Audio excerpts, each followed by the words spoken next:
Hey everyone, my name is Andrew Davidson. You're watching Conversations in Pop Culture, and we are back to the basics. And before I introduce my guest, I do want to remind everybody that this episode is brought to you by Pocket Comics, who have books like The House of the Golden Princess, White Lily, and you can find their books at pocketjackcomics.com and on Kickstarter. But enough about that, because I have with me comic creator Bret Juliano. So welcome back to the show. Thanks for having me back. Yeah, you got a lot going on. Obviously, you just launched a Kickstarter, a family business, an offer you can't refuse, which is on Kickstarter right now. You launched it this morning, and we're going to talk about that. But why don't you quickly introduce who you are? Because you are a returning guest, but it's been a while. It's been about 2 years, I think. Yeah, yeah, I was thinking two or three. But yeah, so I write and illustrate a comic called Dust Bunny Mafia. It's a newspaper style comic that's like Looney Tunes meets The Godfather. I've been doing it for about 13 years. I have a mix of my own creator-owned stories in it. I've got three paperback trade anthologies featuring my Dust Bunnies and their different mafia families and the different wars that they've constructed between the different creatures. And then over the past 8 years, I've started integrating real life mafia stories into three panel comics on my based on a true story series.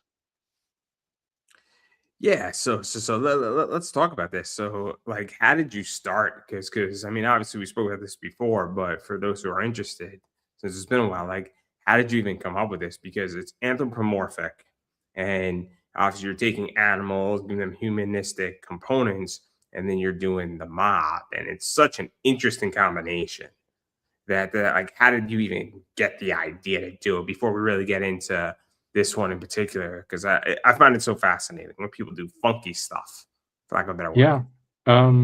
Well, growing up, had always wanted to be an illustrator, an animator, something like that. Um, I was one of those kids always doodling, always coming up with my own characters, my own stories, things like that. Um, but it was always just a hobby and kind of a passion of mine, but never something I pursued academically or took real classes for and trained in. So I kind of just kept doing my hobby on the side. And then when I got my first real job after school, I was sitting in traffic in downtown LA, 3 hours on my commute home, and I saw DBM on a license plate. And I was like, ooh, Dust Bunny Mafia, because this was the age of pre-cell phones with like, at least in the respect of no one, not everyone had them as prolifically as nowadays and even the past like 10 years. So I saw DBM on a license plate. I thought of Dust Bunny Mafia.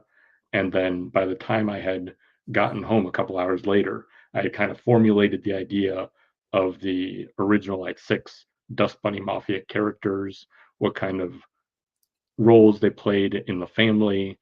And it took me a couple of years to kind of snowball that into I want to make a comic. Here's the characters, here's the world. And when I first tried to approach my girlfriend at the time with this idea, she was like, I have no idea what you're talking about, but you're an adult, have fun. And was like, just go for it. Okay, and then obviously, I mean, it kind of snowballed into where we are right now, which is I think you've done 23 campaigns around Yeah. this. So not all of it. I think what was comics or graphic novels. I think was there cards also that you did one for, or was that also in Yeah. the mix? I'm not exactly. I don't know your whole thing. I'm sorry. No, I'm you're good. ill prepared. You know, I'm not being a very good lieutenant in this firm that we're forming. You're all good. So yeah, I've had 23 successful campaigns. I've had a couple that didn't fund, but the majority's been in my favor so far. Um, and I've done two decks of playing cards, a deck of trading cards. I've done a couple of all ages murder mystery noir stories that still fall under the same umbrella. And everything that I've launched on Kickstarter so far ties into the Dust Bunny Mafia world, even if it isn't a straight graphic novel or a booklet or things like that. They all the products are in the umbrella of the Dust Bunny Mafia. Cool, cool, cool, cool. So I want to touch upon that a little bit because I think that what you have actually done is very interesting because you are a comic company, I think, mostly. But I think it gets tricky, right? Because obviously, whenever you're building something and building a universe, you want to have products that maybe aren't comics that expand it a little bit, whether that's a poker chip that fits into the whole mafia gambling, playing cards, but you also don't want to deviate too far. And so, what is that like? Because I think you've hit it well, where you kind of got, for lack of a better word, the tchotchkes and the ancillary products like a playing card, poker chips, things like that. You know, trading cards, but then you also have the majority as comics. And I think it's really tricky because you kind of, I think, need both now in it. Yeah. And companies are really struggling, I think, to find that niche. And I think you kind of found a sweet spot for it. And so, what is that like? I don't know if that was intentional, accidental, or even just figuring it out because it's such a tricky environment at the moment with that type of stuff. Yeah, I've always enjoyed kind of the immersive experience. So thinking about, going to Disneyland or going to any of the like as opposed to if you go to like Six Flags or some kind of Great America, yeah, it's a bunch of roller coasters, but outside of it, there's not the magic that like Disneyland, Disney World, Universal Studios, some of those theme parks have where you walk in and it's like suspended disbelief. You're in the world of Disneyland. They hide how the roller coasters are built and like you see the little front end, but a lot of the actual mechanics behind it is all hidden away from your eyes, so you're not focusing on you know how it's all operating. You're focusing on the illusion or the setup and the imagery and stuff. So with that in mind, that's kind of how I've approached my comics. And so I want to build the world because online is a lot harder to sell that as opposed to meeting me in person at a convention when I have my table, when I'm wearing my fedora and my branded t-shirts that all match in, and like my convention table that has at one point a leather briefcase and crates, wooden crates that are stained to look like old, uh, pack fruit packing and that kind of a um, gritty tone. Um, and so I just really enjoy kind of the intersection of trying to make this world really feel real, um, as opposed to just Did you also feel because this is where I think you've hit it really well because obviously the comic stuff is the main engine. But when you get a deck of cards in there and when you get trading cards and then you throw some poker chips in there and things like that, which is what you've done, you've done two, sets of playing cards and a set of trading cards. I think there's something to be said where great people who like this want more than just a comic because that's yeah, really the trick I feel is that because ancillary products can fail and can do great and they're tough because you have to build that audience and you have to find those super fans, but it works, right? And, yeah, and I don't know how to explain that because I've seen it fail. And I haven't necessarily seen it fail with, on Kickstarter, but I've seen it fail with big companies, right? Like there gets a point where like you're no longer selling the comic, you're selling a beer koozie with your character on it. And so that's why I find this so interesting when you've done the playing cards and you did, the trading cards and some other stuff, and then you still have the main product like that. That's what I think is so interesting because you just hit it on the nail, and you're really a good example of how to do that well. yeah. I always want to keep the main thing. So like if I know that this is about a book or it's about a deck of playing cards, I don't want anything else that I build, as fun as it may be or as exciting, to take away from it. So I always want to have things that kind of position themselves as oh, this is a great addition to it. So like when I did playing cards, and I've done this over a couple of campaigns, I will do a memorabilia box. and I will build them out to be kind of a blend of real life mafia history and my comics. And so I will basically I will take a reused cigar box and I will find decks of playing cards that used to be in casinos, or I will find, you know, deck dice that have been, retired, and I will package them up in, you know, little coin tubes and then put them in with you know different boxes and stuff, and I'll try and blend it, but I want to make sure that it accentuates, you know, the playing cards, so it's like blending the two as opposed to, this is just some junk that I found at garage sales. I'm going to throw it together and be like, all right, now it's your junk to deal with, not mine. Fair enough, fair enough. And then obviously we're going to circle back to that and just creating good experiences because use the word immersive experience. But I want to really get into this Kickstarter because you know we kind of have a concept of what Dust Bunny Mafia is and everything that's going on. But what is this Kickstarter focusing on? Because it does have a particular, I guess, theme might be a good word to use. So, what is the basic theme of this one? Because we're dealing with some particular gangsters, some particular stories going on, and well, what can people kind of expect out of this one? Because 23 in, I don't know how many more gangster stories there are. So with family business, this is a culmination of my based on a true story booklet series so far. I've done 6 mini booklets, and where I take the real life mobster stories, adapt them, and then give some history. And so each page is a snapshot into, a mobster's life. And I try to both do the big level guys, so I'll have stories from Capone and Luciano and, Bugsy Siegel and Gotti and stuff like that. But I have a huge library of material in my basement of true crime books, a bunch of podcasts that I follow, a bunch of other true crime authors that I've become friends with. Um, and I'm always getting, inspiration. And so I will also find really deep cuts of mafia knowledge and trivia that I want to incorporate, because I've always felt that truth is stranger than fiction. And there's so many good stories out there.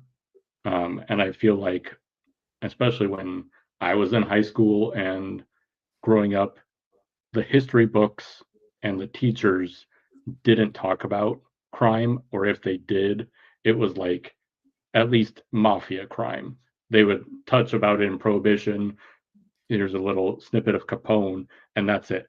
And it's like nothing else really got talked about. And there's so much American history that's tied to the mafia and just the way that certain things developed, even the way governments treated things and ruled things, um, that it's fascinating. And a lot of the history that's been out there, at least, um, going back 15, 20 years ago and further, didn't seem to make it as interesting, especially with the criminal aspect. So let's get into it a little bit because obviously we got Mad Dog Cal is in the story.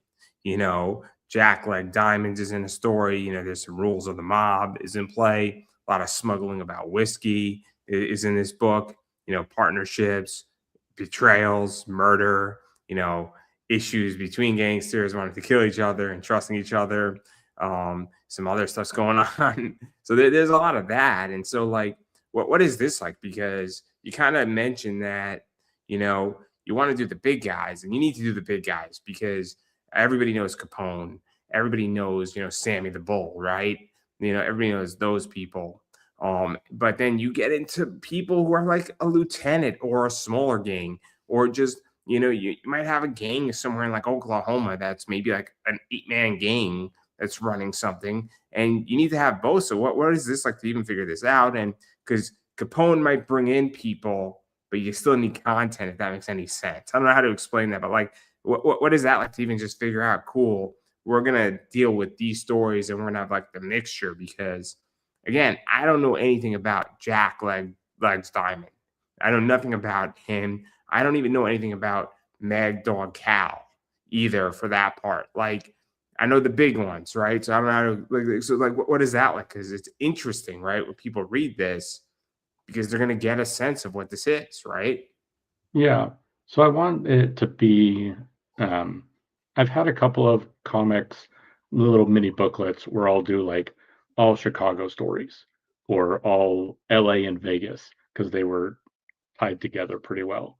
Um, but for this, I really wanted it to be kind of an all-encompassing of so like zooming out of, so that you're seeing not just the big name superstars of the mob, but you're also kind of getting here's some lower level guys. Here's the crew that was in Denver, Colorado that you wouldn't expect, as opposed to New York and Chicago and LA and Vegas, that there was stuff in Tampa, for instance. There was a mafia crew down there. And so I really want it to be kind of just an educational kind of platform of it. But I want it to be um, not just the big guys, but kind of expose the underbelly of it so that you're actually seeing how things work. And it's not just the heavy hitters that, a lot of the mafia, glamorized and highlighted the killings and the kind of violent side of it. But I'd say, that was like maybe 10 to 20% of what the mafia did was the high profile, shooting things up. And um, so a lot of the people that made a lot of money in the mafia and earned power and respect were the people that didn't do those. But they kind of stayed in the background and let you know, the headlines come from, the people that were the more violent offenders. So let me ask you this, because this is where I think this gets interesting as well, is that we all see the glamorization of the mob, right? And the whackings and the killings. I mean, I love Casino, right? And I love this scene where they beat the shit out of the guy because he has his boots on the table, right? And Joe Pesci's apologizing to Robert De Niro's character, right? And same thing in Bronx Tale where they beat up the biker gang, right? And now they're running it. And I mean, I don't think a Bronx Tale has much violence, right? It really doesn't, right? Versus American Gangster that has a lot of violence in that. And so what is this like? Because, I don't think there's much murder in your book. I mean, and I say this kind of like the scene in Get Hard where he's like, "Murder's my favorite," and Get Hard. But like, it's so interesting because we see the highlights and we see the glamorization, but we don't really see in movies or in gangster, I guess television, you know, that you're running whiskey. What's the business of running whiskey or moonshine? Like we don't see that business, right? Like, I mean, Yeah. so I don't know like how you feel about that, but like it's such an interesting and different perspective, I guess. But you're doing it also through a very unique lens where this isn't humans. And that's what also the other thing makes it interesting is that these are birds, rabbits, rats. I don't know what else other animals there are in your book. For the most part, I think there's a few others, right? Maybe a cat, maybe a dog here and there, but like Oh, I've for got what? I've got about 100 different characters running through. But yeah, I mean, the majority are the little critters. But then when it came to real life characters, if someone had a animal sounding nickname, I would turn them into that animal. So like I have Sammy the Bull is a bull. I've got Chin Gigante is a chinchilla.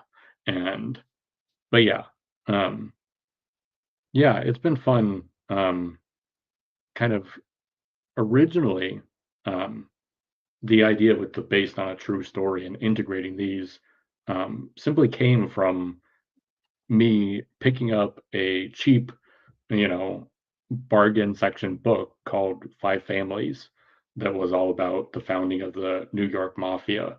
Um, and I was reading it while I was commuting to work, and because there were times where I was taking the train in and I would work on my laptop with my comics, but there were some days where the trains backed up and I couldn't work on my laptop, and so I had to bring a book because I had to stand. And so I was reading this history of the New York Mafia families, and I'm like, these are fascinating. I have to work some of these into my stories. And so it was the comic came first, and then it was weaving in the real life history into it, and it just made sense. It clicked. And then when I moved to Chicago about 10 years ago, I lived in Oak Park, which was the kind of gangster hotbed of where they lived, actually. So there's a lot of, so it's the first suburb outside of the city limits of Chicago on the west side. And Oak Park, River Forest, Forest Park are three little villages. And that's where Machine Gun Jack McGurn, who was a Capone enforcer, who was kind of the architect behind the St. Valentine's Day Massacre. He had a house on the north side. Um, Tony Accardo, who was a longtime Chicago boss. Sam Giancana, who was a Chicago boss. And there's a whole mess of these mobsters who lived in these neighborhoods. Their houses still stand. A bunch of the mobsters are all buried at the same cemetery and not too far away. And so just being around that area and living in it. And it was like, oh, I've got to incorporate some of these into my comics. So interesting. It's just it's fascinating, right? To take that and then to go even further into this because obviously, I mean, you're incorporating and you had an original story and then now you're kind of telling events that have happened and what is that like to even just do the research on that, make sure it's as accurate as humanly possible, and also the other thing that I think just to throw this in there as well is that you're doing this in maybe 3 6 panels at the most too, and that's the other thing too that is really cool is that it's kind of like I don't know how you feel, but writing short is hard. I don't know Yeah. if people realize, but writing something and getting to the point in like 5 sentences or less is a really difficult task. And so, what is that like? Because you want to do these people and these events justice, but you don't want to bore the reader and expand beyond, I guess, 3 or 6 panels. And so what is that like? Because that's also the cool thing about this too, is that it's kind of like a newspaper thing. Like I could see this in like the funnies, but it's not Yep. funny. I don't know. Does that make sense? Like Yeah. No, that was one of my main inspirations when I started the comic was newspapers were dying. It was starting to become the digital age of, everything moving online with newspapers. And I'm like, but that's what I grew up, that's it was the tangible reading the newspaper in black and white for the comics during the week and then having the 4-page 8-page spread of funny papers on the on Sundays. And so that was always the goal is if I didn't work in animation, I was going to create a newspaper style comic. And it took a lot. The first couple of years when I was producing just even my own stories, it took a while to kind of get my footing, um, and just kind of be able to tell something succinctly in 3 panels or learn how to say, okay, this is a story I want to communicate and I need to do it in, 30 strips. How am I going to do that? How do I have, set up, hook, punch, and have kind of a 3-step format, um, and use that to not only make each comic standalone, but also move the story along. um, and it took me a long time to actually branch out and do some more traditional uh, comic stories in which they were even 4 8-page stories that are more full length because I was so used to the format of 3 panels, of 6 panels. And so it actually was a shift for me to break out of, how do I tell this in not 3 panels? How do I tell it in not 6 panels? So I kinda had the reverse of, like, what most, you know, comic artists and writers do. So to go even further into that though, because obviously when you're doing a 3 panel arc, I mean, there's a lot of advantages, especially if you do it in a funny type style or the newspaper type style, where you can break it out. It's almost like a webtoon in a lot of ways, also.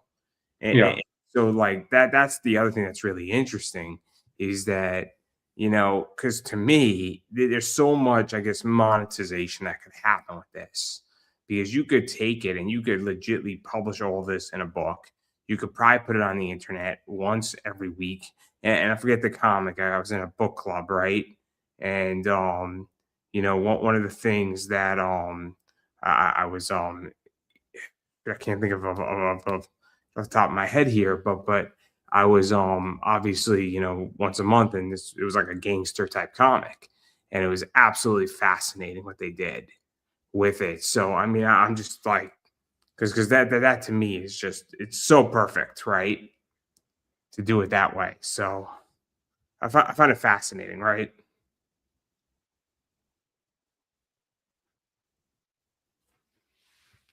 yeah, Uh, I mean, Sorry. I've just No, you're all good.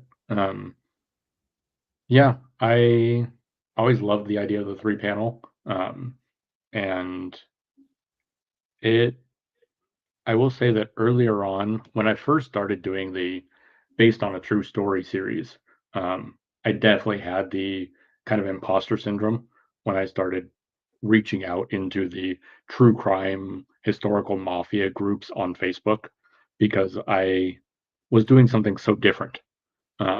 Because a lot of those groups are either like big fans of the movies, of Godfather, of Sopranos, of things like that, and they're like diehard fans that are like so invested in that realm of pop culture. Or you have the former newspaper reporters. You have people that like worked on the ground, trailing the mob, and then moved into uh, kind of, then started writing books um, on the subject matter and stuff. And so I felt very out of place originally because I was like, I'm an illustrator taking mafia stories, but I've actually found nothing but love and respect for from that community and from I've gotten to know a lot of true crime authors, historians, former mobsters, and things like that. And despite all of that, I've only had one negative interaction that I can think of in that realm overall that I take seriously. So That's so interesting, right? Because what you've done is so interesting, right? Because you've taken it, and I wouldn't say this is a kid's book, but you've added, I guess, a different perspective. So one of my favorite books is called Cat Shit One. I don't know if you've heard of Cat Shit One or read Cat Shit One, but for it those sounds familiar, but who don't know it, the basic concept is that it's about the Vietnam War, and every person or every character is an animal. So the United States is a rabbit. You got the French are pigs because they caused Vietnam. In case anybody didn't know this is their fault. France caused Vietnam. In case you didn't know that, everybody. And if you don't believe me, just look at it. If you go back and read The Quiet American, it's pretty evident. But I digress on that point. But then you got like all these different entities being animals, right? And it's one of the first books that did it. And Mouse is another one that really is mhm, also anthropomorphic, and it provides a whole different perspective on what it is because whatever animal you use, they have characteristics, and then you're taking it and you're just creating an interesting visual. And I find it so interesting that you know you were concerned, but I think people want different, right? I think at this point in the game, in comics, and even 5 years ago, you need different because everybody's doing the same shit and it gets boring Yeah. after a while.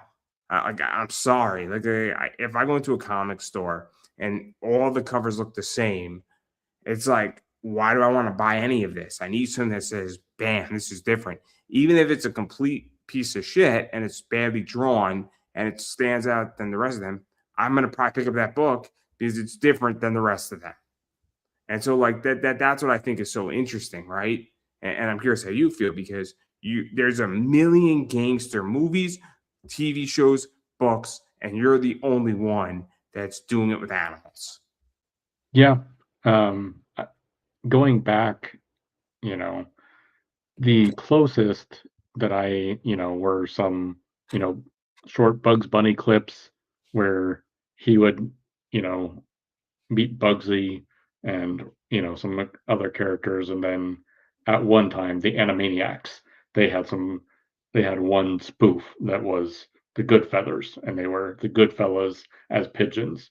Um, but yeah, there wasn't anything long term that kind of did this anthropomorphic mobster story. Um, and I just am really happy with uh, kind of how it's all turned out. To be honest, I was not expecting it. It was not something where um, a lot of comic people will tell you, a lot of pros will be like, don't start with your magnum opus right away when you're starting in comics. Don't have your space opera or, as your first introduction into, making comics and into the genre. Um, and mine never started out that way, but that's what it's become. And I don't have any interest in leaving it at the current time. I've got so many more stories to tell. I've got so many more things I want to do with the comics, and different iterations of it. Um, but I kind of stumbled into it being my big thing that I'm known for. Um, and it's been a nice way, especially the past couple of years, doing the based on a true story, going to shows in Chicago, doing, you know, adapting stories from podcasts and getting to know the hosts and the different authors and adapting little comics for them.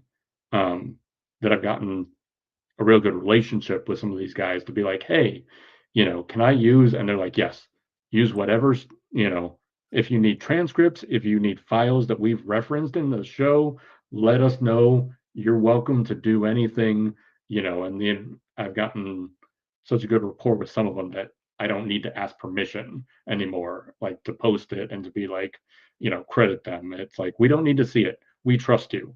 Just go and do it. Obviously, I don't want to beat this whole thing to a pulp here and then what's going on, but I do want to talk about the Kickstarter stuff because obviously, I mean, you obviously have the creative side down and you have a lot of permission, you got a lot of steam going, but obviously Kickstarter is so interesting with it too because at this point, I mean, it's complicated on Kickstarter, right, to fund anything in today's age and you're having a good first day that you launch. I think you're at 30%, which is good. And you're not expecting to, fund in your first day. But nonetheless, I mean, it's difficult. And I don't know how you feel about Kickstarter, but I've seen a lot of people have a lot of struggles with it.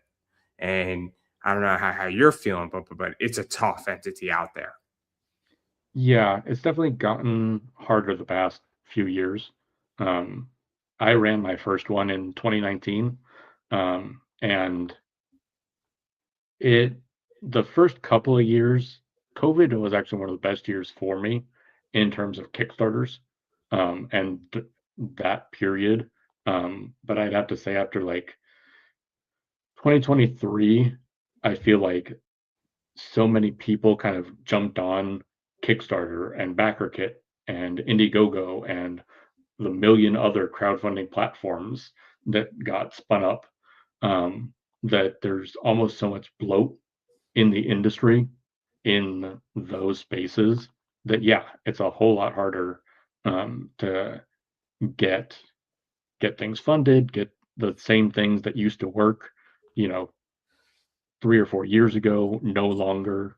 Um, Let's talk about this a little bit because I found a lot of challenges on Kickstarter, right? I think there is a big issue between safe for work covers, non-safe for work covers. I think a bunch of people are trying to figure out, hey, how do I fund my book? And tits and ass sell to a degree, but I don't yeah, think that they create value anymore as they used to.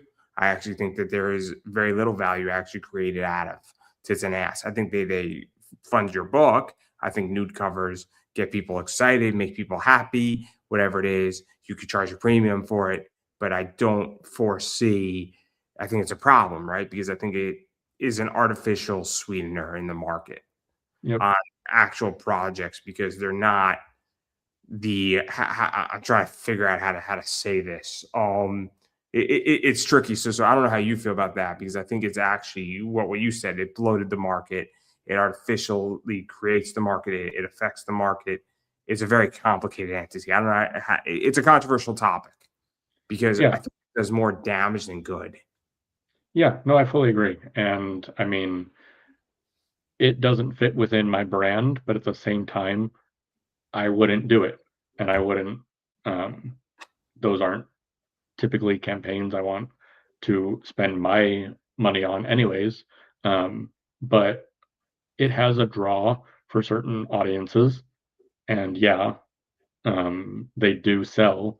But at the same time, I also think you don't need, you know, 10 covers, 10 different variant covers for one 40-page comic, maybe, or, and, half of them are censored and half are uncensored. And so it's, Because I mean, we could get into the economics of it. I mean, I don't know how many people are profitable on a Kickstarter, and I don't know what the profitable margin is. And I have no problem talking about this, in which people give me shit for this, saying I don't know what the hell I'm talking about. But newsflash, I kind of do, because this is just business. Because what I think is going on is that I think people are trying to get attention, and I think they're ultimately trying to figure out how do I get the most attention, because that's what the name of Kickstarter is now. Is how much attention can I get on my book, which you hope translates down to backers and funding and all of that. But that's part of the problem, right? And so, like, because I think it's a gigantic attention problem that's going on in Kickstarter, and I don't know what, because it's so complicated now. I don't know how you feel, but that's how I view it. And I'll be honest, I mean, I'm kind of all put from it, to be quite clear, where I haven't really backed many Kickstarters because I feel like they're all the same and there's just too much. yeah, And it's oversaturated, to be honest. yep, yeah, I agree, 100%. So I think that's one of the biggest issues with campaigns right now. And then I think it goes even further where it's just like, you know, it's also where we get to these other issues that are also occurring where printing is an issue still. I think I don't know how you feel about printing, but I think printing is an issue. I'm curious how you feel about that because I don't know what that circumstance looks like anymore. Um, I haven't had um as many issues recently with it. I've found several local US trade printers that I've been able to, you know, be able to get my books printed at reasonable cost and not have it be inflated too much. But I'm not doing the volume of, you know, Comics Tribe or Orange Cone Production or even bigger, indie comic people or I'll non. be honest with you. I don't know if they're even doing the volume that they were doing years ago. I don't think that Orange Cone or Comics Tribe, to be honest, is doing the volume they were doing 3 4 years ago. I don't because and the reason why I say this is that I think the market has changed. Yeah, And so I think actually, like, and I'm not, I don't know what their volume looks like, but I mean, there's so much more competitors now in this space. I mean, you have companies like Badbo, you have Ethereal, you have Stupid Little Monkey. I mean, the list goes on and on and on. And there's only so much money. I mean, I don't know how you feel, but I have a budget every month, right? I can't Yep. be spending 2 grand on comics every month on Kickstarter. Oh And, yeah. and so, like, this is why I bring up the issue of printing, because I don't know if those people are doing the same volume, right? That they were doing, because there's more competitors in the marketplace now. And we talk about Yeah. the load, and we talk about the oversaturation. I mean, I think this is like, I don't know, like the Big Bang happened, right? And energy is being pumped out all the way. And it's like when you have so much saturation, everything gets gutted, and there's no bloat, there's no gluttony. It's quite, everybody gets thinner. I don't know how to explain that. Like that's why I bring up the question, is that I think it's a real issue with printing, because there's less volume. I feel from what I see. Yeah. And it doesn't help that non-indie creators have joined the platform. And it wasn't just, a one-off of like a movie star teamed up with, a hired an illustrator to, come up with a, one-shot graphic novel. You have like full-on corporations that, have massive budgets that will then return to Kickstarter or to different crowdfunding platforms. And it's like, you have no reason. You have so much reach and you have so much budgets made for this kind of stuff. You can do television ads, you can do this, you have theme parks, you have all sorts of, outlets that you can merchandise for. Why are you on our platform? Why are you on the indie platform when you have all this other reach and you're already in, you know, the bookstores and all the, other places? I mean that's also complicated in its own right. I mean, look, I mean, is it IEW or is it Image that is doing GI Joe right now? I think Image I is doing GI Joe on Yeah, Kickstarter right now. And look, I love GI Joe as much as everybody else loves GI Joe. But I also am looking at this and saying, like, you guys have so much money that like, because to a degree, it's good for the consumer who wants those books, and there's nothing wrong with that. And it's an interesting platform, it's an interesting play. But I agree that it's also the idea that Kickstarter's mission has now changed. It used to be the idea is that you were an indie person kickstarting a project, and you needed some money, and maybe you put 3 G's of your money in, and then you needed to raise the other 3 or other 4 for printing, finish the art, and get the project done. And now you're it's not almost, going to a bank. You won't do this because you'll never make your money. But yeah, and now it's become almost a distribution center, and I don't think anybody's really talking about it. I actually think that I don't want to say people are lying, but there is an element of untruth being spoken on this. And look, I mean, I'll just say it because I don't really care. People hate me enough in this industry anyway, but I think there's a real issue, and I've said this before, is that I think that the well's been poisoned as far as collecting by Kickstarter. I genuinely think the well has been poisoned, because when it used to be that artists were more exclusive, now if I want an artist to do a cover for me, I can go hire that artist and they'll happily do it.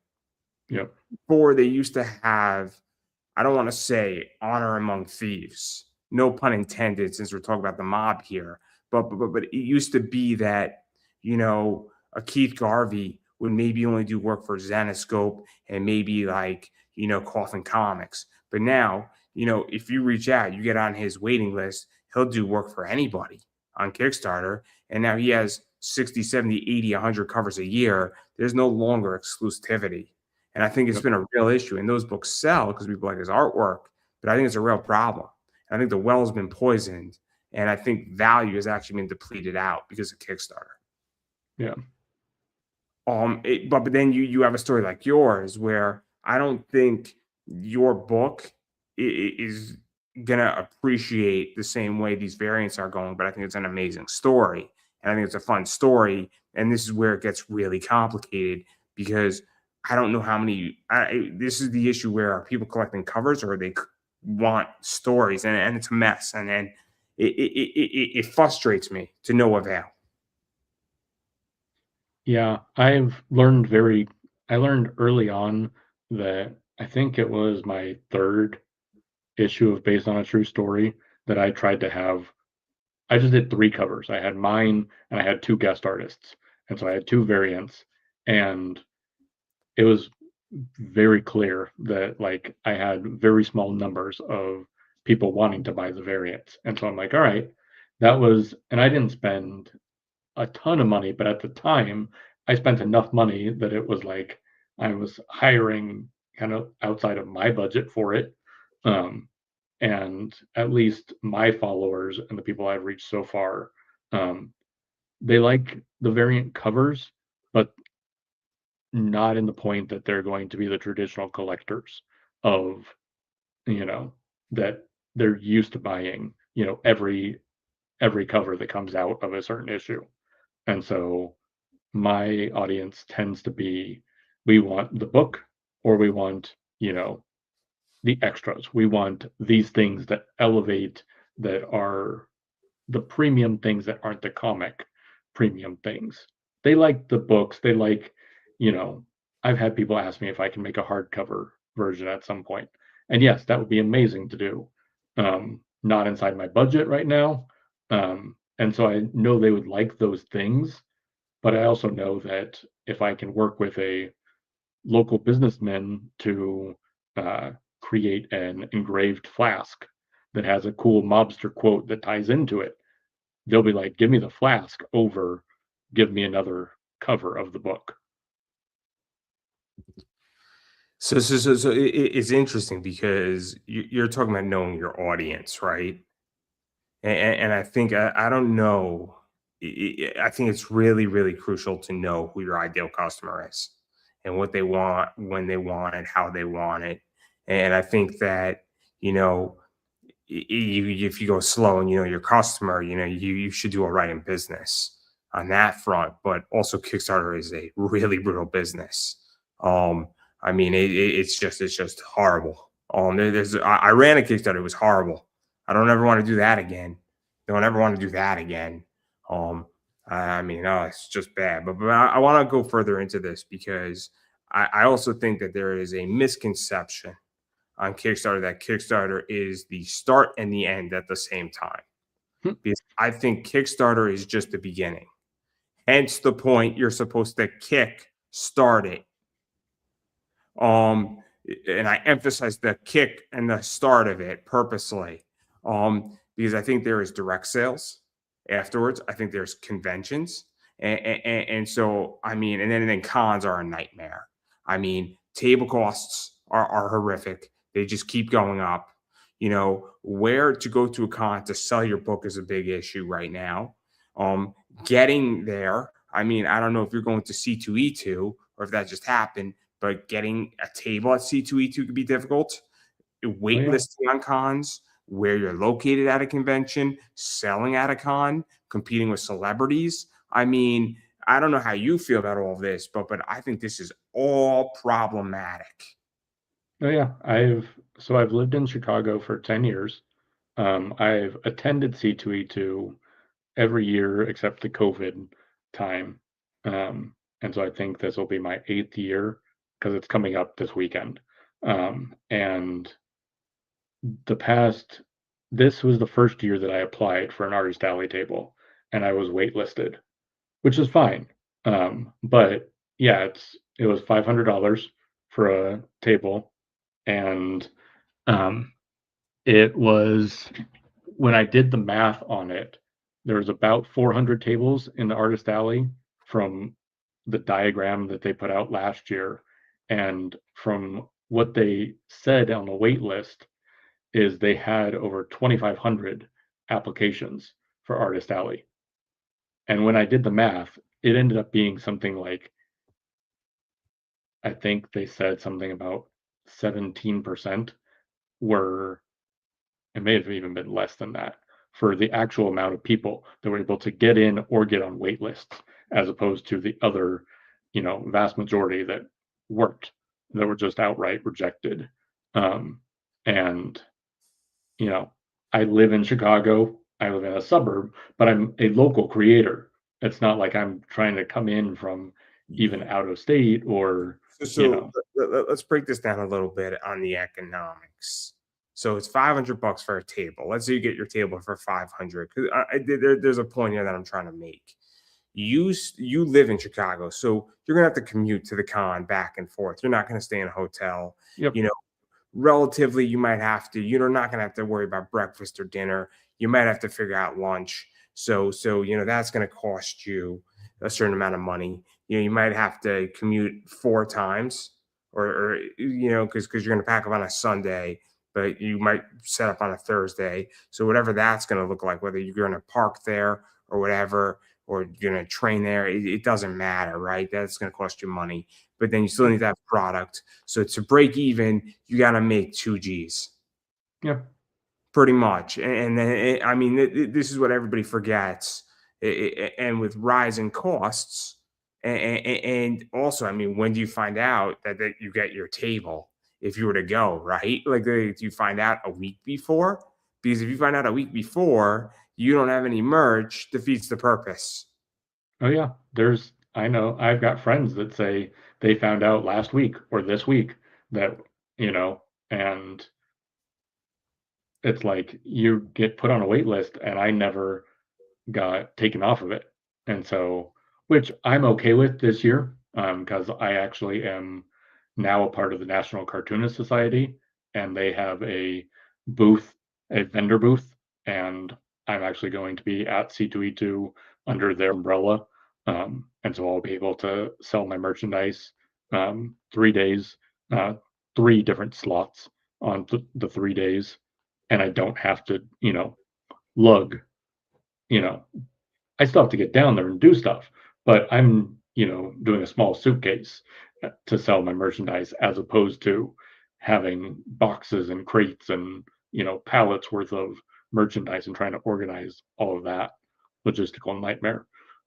Because the reason why I bring this up is that I don't think it's so simple, right? Because it's like you got to manage a lot of stuff here, and I think this is where this is getting really really complicated with this because it's like how do you? Because great, you fund a Kickstarter, and let's say that you break even on your Kickstarter of all the art and the printing and everything, and you pay all your artists and you're good to go. I mean, you got to make money on your book, right? And this is where I think this gets and conventions and C2E2. I mean, 500 isn't terrible, but like you look at something like New York Comic Con. I don't know what MegaCon costs, but I would imagine it's expensive, and Hmm. that's assuming you need one table. What if you need Yes. 2 tables? What if you need a whole 4 tables? I mean, there are people who And need what a. if you're not local? What if you have to fly there? What if you have to stay and eat all your meals and everything else? Because this is where I think it gets so complicated, right? And this is why I have the question. This is why I don't want to do a comic, right? This is the whole reason why. Because I look at the numbers, I say, how the hell do you make any amount of money doing this? Like I have no idea how you do it. I've genuinely looked at this, and I know people who have a lot of debt on their business, and I'm like, I don't get it, and it confuses me. It confuses me so much, and it just seems like it's getting harder and harder and harder. And I don't know how you Yeah. feel, but like, I mean, I, I don't know if you feel like it's easier, harder, because, and then on top of that, just to throw even a bigger monkey wrench into this, the economy is just dog shit right now. Yeah, the economy's not been great. I definitely scaled back last year on the number of shows that I did in person because it was so terrible. Um, and it just wasn't. So I was like, all right, for this year, I've I'm a lot more selective in my shows that I'm doing, because it's not worth it just to, spend 50, $100 for a day and maybe make your cost back. if you're lucky. Um, and then, or, if you don't make anything back, you just wasted how much, time and energy and planning and, the money as well. Um, but yeah, I guess my saving grace is the fact that I'm pretty much a one man operation, is that I write the comic, I draw the comic, I publish it, I lay out the books. So I can, my debt is relatively small in compared to a lot of other people um, that have to work with, that have a whole team to produce their comics. Um, and so like I do everything except for, printing the physical books or the merchandise, but everything ships to me and then I pack everything. I ship everything. I make sure, I'm doing the quality control to make sure that a whiskey glass is not going to break going to Australia. And, I'm figuring out the logistics of, the shipping costs for all of that so I can make that money or incorporate that into my budget. Um, but most people don't have that advantage of, you know, being able to do it themselves for, pretty much start to finish. No, no, no. I get it. I get it completely. I mean, it's a real advantage to be able to, be the writer, the artist, to letter it, or even if you can't letter it, or you can't ink it, or you can't color it, but for the most part, you can do the majority of it. Every dollar you save is helpful. So that is a massive advantage. But the reason why I bring all this up is that my experience right now and what I'm seeing is that I just think because it goes to the point where I think this entire industry right now is just like it baffles me. It's my position because I look at the expenditure and I'm not optimistic on it, right? Like I think it's so hard to create and so hard to fund. And I think distribution is a nightmare. And I don't think that I think indie distribution is a nightmare. And I think, we look at Lunar Diamond, that whole circumstance. That's a mess. And people say, oh, you're not DC Comics. It absolutely affects indie. DC getting screwed, Marvel getting screwed, a lot of companies getting screwed, Dynamite getting screwed. It affects indie because if those companies are also really pushed and lost millions of dollars, you know, that cost has to come from somewhere. They're running a lot more Kickstarters. We look at companies like Dynamite, and we look at companies like Zenoscope, and we look at other companies that were with Diamond. They're running a lot of campaigns because they lost money with distribution, and that cuts into your bank. So, I Yep. mean, it's so just. I mean, I'm very, very, very negative and very pessimistic on this, and I don't think this is going to get better. I think it's going to get far worse.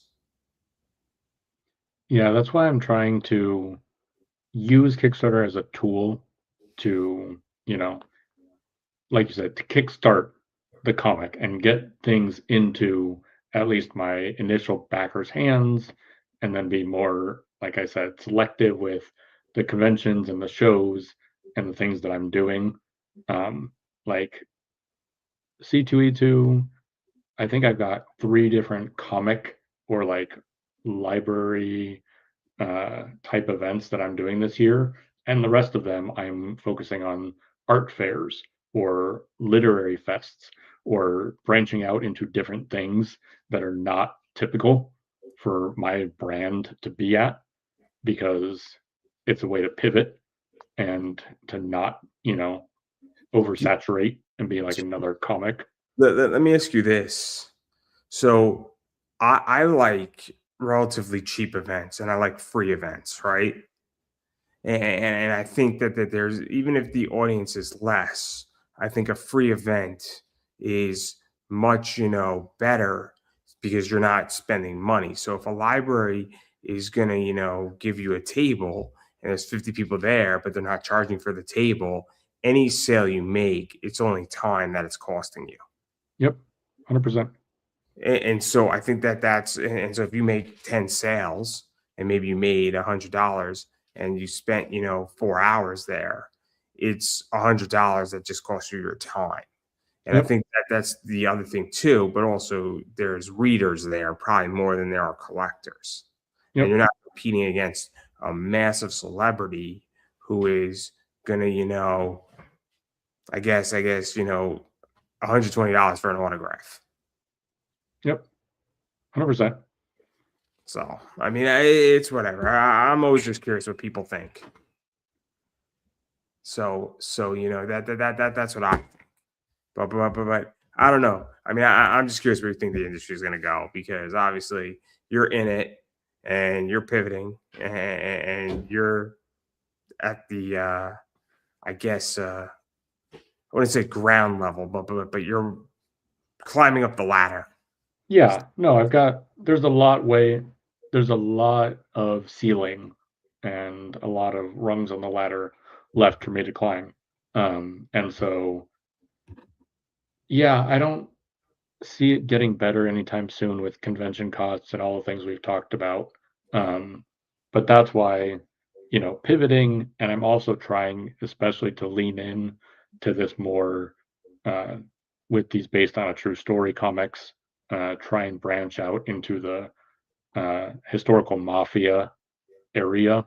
Um, the way that I've befriended some of these authors and different podcast hosts, try and last year, I was able to attend a mob summit that they held in Las Vegas.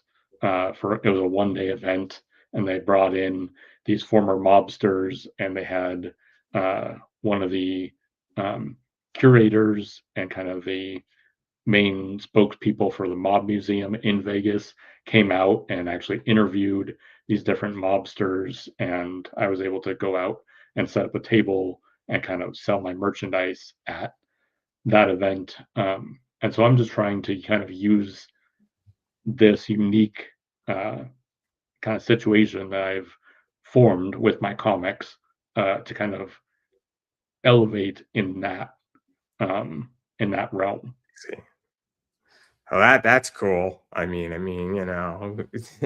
That's wild. But again, all I'm gonna say is just don't get whacked, right? That's part of the game, right? Not to get whacked, not to upset the wrong person, you know. You don't want to, because you could be a made man, but some of them end up in rivers. Um, Yeah, luckily I've been fortunate that a lot of the even former uh, like I said earlier, there's only been one instance that I've felt uncomfortable with sharing my comics, or had a bad taste in my mouth when it came to someone that with the true crime history stuff. So far I've been pretty fortunate and have gotten actually some really good responses from some people that have been in the life, both on the police side and the other side. So they they don't want any trouble anymore. So I like how you're so careful. I like how you're just so careful about it. Like but obviously, I mean, there's a lot of stuff going on with this. Obviously, this is the 23rd that you've done. A lot of stories. I think you've done at least probably 1,000 plus, right? So yeah, I I've mean, got I've got at least 1,000 stories, individual strips that I've done, and that doesn't include the anthology work for different, you know. So and I mean, obviously, I think you've done, obviously all over the United States. I think you've probably done some stuff in Canada. I don't know if you've done, you've probably done some stuff in Ireland because there's the Irish mob and some stuff, right? I mean, you've gone all over. I don't know if you've touched Australia per se, but there's a lot of stuff that could be touched here, and there's a lot of other things and there's a million stories. But I want to back out of this, and I do want to ask you some questions. Best mob book to read? That's not yours. uh Five Families by Selwyn Rab. Uh it's Yeah, it's the book that got me interested. It's literally a kind of monolith of mafia history for New York and kind of sets the foundation from, the late 1800s into like 1990s era mob. And it's, 800 pages of thick mafia history. Okay, best mob movie to watch. My favorite's The Godfather, Part One. Uh, I enjoy a lot of other ones, but that's one I will always go back to. I don't know if this is going to count, but best mob TV show. Um, my I don't know favorites, if it counts. I don't know if it counts.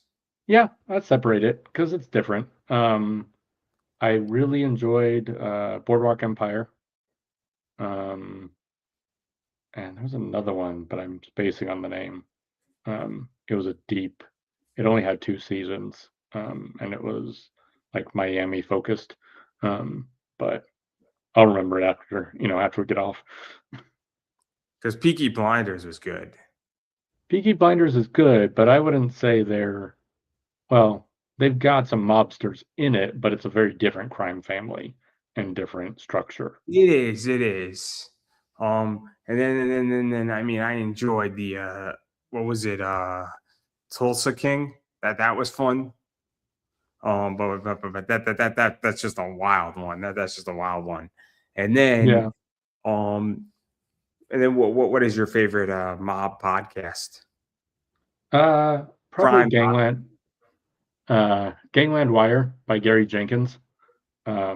He is a former Kansas City intelligence unit detective that he retired, became a lawyer, and then now does this true crime podcast. And he's been doing it for at least a decade.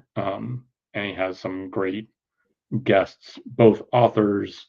I actually had a guest spot on his show last month, and then he also will bring you know former undercover agents, and you know he's not gotten like Sammy the Bull on his podcast, but he will bring in former mafia members as well. So if you like the historical mafia angle, definitely check out Gangland Wire. Okay. Okay. And then obviously I want to give you a chance to self promote yourself. So where can people find you, bother you, hit you up, check out the Kickstarter, social media, check out anything you've been a part of, anything you're doing, all that fun stuff. Yeah, so basically just Google Dust Bunny Mafia if you're not following me already. Um, the Kickstarter for Family Business, an offer you can't refuse, um, collects over close to 250 comics based on real life mobster stories. Um, it's running until April 14th, I believe, and I will have some late pledges available, assuming it funds. Um, and then, yeah, I'm on Facebook, Instagram, Twitter, X, Threads, LinkedIn. I've got a small YouTube channel where I've started posting some mafia clips and some history. Where I'm trying to do some reels and different videos, kind of showcasing some of the artist historian. Uh, and then, yeah, I've also got a Substack on my website, comics.dustbunnymafia.com. Um, but yeah, just search Death by Mafia and you'll find me. And then since it's my show, I'm gonna promote myself. Obviously, I am Pop Anime Comics on Twitter, Pop Anime Comics on Instagram, Pop Anime Comics on Facebook, Pop Anime Comics on TikTok, Pop Anime Comics on YouTube. Please subscribe. I have over 1,200 interviews, all sorts of people. You name it, from everybody from anime voice actors all the way to cosplayers, people in the adult industry, crypto. No mobsters yet, but it's not. It could happen. It could happen. You just never know when. But I like to say that I've interviewed everybody and anybody, and I cannot promise you will get smarter by watching me, but you will be entertained. I can assure you of that. So that is everything. And then I finally do have an eBay store, and it is Pop Anime Comics Collectibles. So come look for us on eBay at Pop Anime Comics Collectibles, and we sell cards like this. We sell comics like this. We sell comics like this in my store, and I sell cards like this in my store as well. So I've been saying it for a long time that if you're looking for something, shoot me a message, see if I got it in my store. If you see something, feel free to make me an offer, buy it, whatever you want. If it's not up there and you're looking for something, shoot me a message because I may have it, it just may not be listed. And then finally, if you do shoot me a message and I do not have it, chances are I know somebody who does, and I'm more than happy to direct you to the right person so you can get what you want, so you can be a happy individual, because I know how hard it is to find the stuff you're looking for. So that's everything that I got going on. Again, all my socials down below. Feel free to reach out to me. I'm pretty friendly. I don't bite, I promise. And that's pretty much everything I got going on. And I'm going to give you the final word. Yeah, just thanks again for having me. And, everyone have a great night. And I don't think I could have said any better myself, everybody. And that is a wrap.